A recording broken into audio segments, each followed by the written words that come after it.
Oh, hey, buddy, it's your old pal Scott, and this is Let's Talk Tabletop.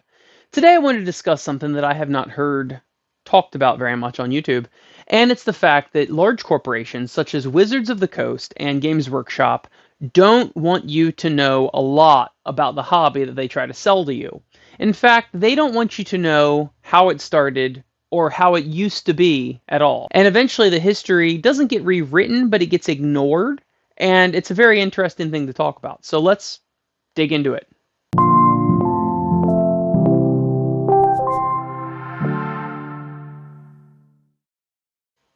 So, being corporations, Games Workshop, Wizards of the Coast, and all the others, they need to constantly make money. And you know what doesn't make them money? You doing things yourself. If you were to sculpt your own miniatures, if you were to write your own rules, if you were to write your own missions, that would not make them money. So they do everything they can to change the community and change the meta of how we play their games so that we rely on them. You can take an example with Wizards of the Coast going to a mostly digital Dungeons and Dragons with this new edition in 2024. And you can see that they want you to rely on them. If you buy a book, you own the book, right? Physical media exists forever.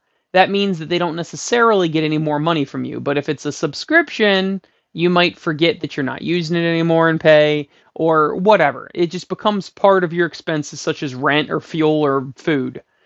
And that's exactly in the same vein as Games Workshop and what they've been doing in recent years. You know, if you look at the old White Dwarfs, there was all sorts of kit bashes that they would show. And, oh, I took the arms from this and the gun from that and the legs from this and I put it all together and they'd show you how they did it. Occasionally they still do that in White Dwarf, but from what I've seen, it is very infrequent. And they kind of minimize kit bashing. Matter of fact, they make their miniatures so that a specific miniature looks a specific way. It has to look a certain way. In other words, they make it monopose. They make it snap fit, and they make it so that it only can be assembled in one orientation without a lot of headache and a lot of gluing and clipping and all of that in addition to just assembling the regular model. I actually ran into that just recently with Warcry. I was assembling models and I was kit bashing them with a bunch of the Ravaged Star miniatures, and I'm making an army for Mass Brutality. And I noticed that they cut their miniatures. Games Workshop does. They slice their miniatures on the sprue in such a way as to make it hard for you to kit bash. I mean, it's not just an arm, a torso, whatever, right? It's part of the arm, like half the bicep, and then it cuts up, and there's like a little notch, and then you've got like one pec and half the neck, and then maybe part of the jaw, but then this is a different piece, and then their hair is a different piece, and then three fingers on this hand are separate pieces, and it's like, come on, man. I find it very hard to believe they made miniatures to fit on these sprues all of these years, and you could easily kit bash them. Remember the torso with the solid side, the flat sides, and you could glue the arms on however you wanted. I understand that there's some limitations to that because you can't make the miniatures look as dynamic as a monopose. But on the other hand, they cut these up in such a way that I would actually, since I'm kit bashing, I actually have to assemble the model first so that all the pieces are together and then cut the arm off to put it on somebody else or cut the head off or whatever. And a lot of times they put part of the hood as part of the torso and a bunch of stuff that you're like, are you sure you needed to do that? So, number one, they don't want you kit bashing. Number two, do you remember they used to show handmade terrain in the old books? The Games Workshop had a how to make terrain book. I own it. And it was talking about cardstock and foam board and popsicle sticks and all of that. And while occasionally they do have tutorials of that in White Dwarf to this day, uh, it's very minimized. I mean, the White Dwarf used to be full of kit bashes and terrain building, and even in their codexes and their rule books, they'd show you how to build terrain, which is now gone completely from the rule books. So once again, now that they sell terrain, they want to sell you terrain. Another thing is creating your own missions. They don't want you to know that you can create your own mission. There's like kind of two different types of players that play Warhammer. One is the buy the book. It's got to be the newest FAQ. It's got to be in the codex. The mission has to be in the rule book. Blah blah blah. And the other person, like us, just kind of roll dice and do whatever. Create different rules, create different scenarios, whatever. We homebrew stuff. And we always laugh because there's a certain type of person where I just scatter some objectives evenly on the board, and they're like, "Oh, what mission did you roll?" I'm like, "Well, I didn't roll a mission." "Oh, well, you gonna roll a mission?" I'm like, "No," because I'm not dumb. I can create a mission pretty darn easily, right? And make it balanced or imbalanced. So, and I mean intentionally imbalanced. But that is the sort of thing they don't want you to know. They don't want you to know that you can build your own missions and your own secondaries and all that, because they want to sell you cards and they want to sell you supplements. It gets ridiculous after a while. So I see more and more people getting into Dungeons and Dragons and Warhammer, and they think they have to do it by the book. There's no way to tweak it. You know, if there's a force organizational thing where they have to build it a certain way, then they think they must build it a certain way. They don't know that there's something that such as Unbound where you just take what you want, you know, and or they think that missions must be 100% balanced because it's only points that win a game. When if you're doing something narrative, a lot of the best missions you could do are not balanced missions. They're the ones that, oh my gosh, you know what? He's got twice as many points than me. I just want to survive 3 turns or something of that nature. You know, I've got a dignitary that I'm defending and they need 3 turns to get out or whatever.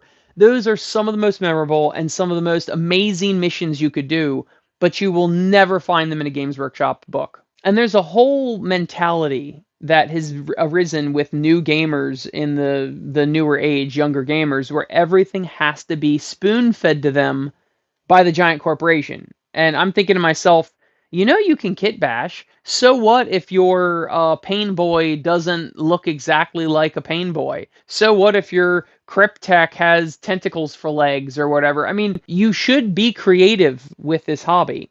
I mean, it can't all just be paint by numbers. Oh, I bought the units that are the best right now, and I assembled them exactly the way they told me to, and I painted them exactly the way they told me to. I'm like, where is the creativity in that? You're basically just a machine at that point, manufacturing miniatures for your own use. Before games like Warhammer or Dungeons and Dragons were heavily monetized and corporatized, they have a rich backstory of making up your own rules, making up your own miniatures, using the miniatures that you want, making up your own stories, and rolling dice.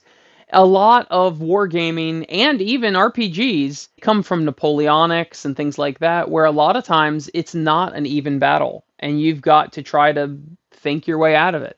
What they don't want you to know is that the backstory behind Dungeons and Dragons and Warhammer, the whole history of it has been people being creative and doing things on their own, creating tokens and miniatures and terrain and all sorts of things that at the time, before it was corporatized and monetized, these companies didn't sell. Both of these games, Warhammer and Dungeons and Dragons, come from homebrew. They come from creating your own terrain and your own narratives and things like that, where you had all of the control and creativity as a player.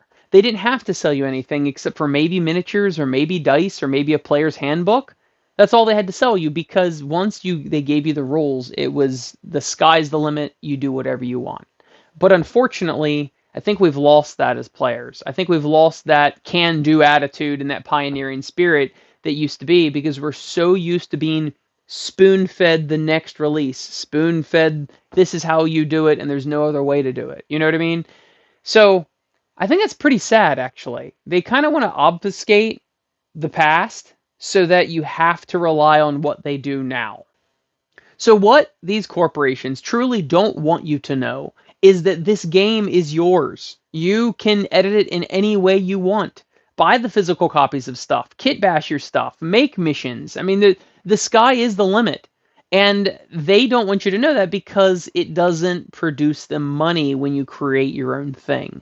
They need you to consume. But what I don't like is the general consensus is that you have to follow the rules. You have to do the thing. You know what I mean? And it takes all the impetus off of the players, because they're like, oh, This should be a fair game. I don't have to think about it. I can, and that's actually a lot of the people that abuse the game hide behind that. They go, well, of course I can bring all whatever the cheese is. I can bring that because it's legal. It's legal. So, I don't have to feel bad about stomping you on turn two. But that's not fun. Like, that's not. So, what you should be able to do is take a look at your opponent if you know them and go, you know what? I better tone down my list to make this a fair fight. And you need the wherewithal to be able to do that. And relying solely on the corporations to tell you how to play takes that away from you.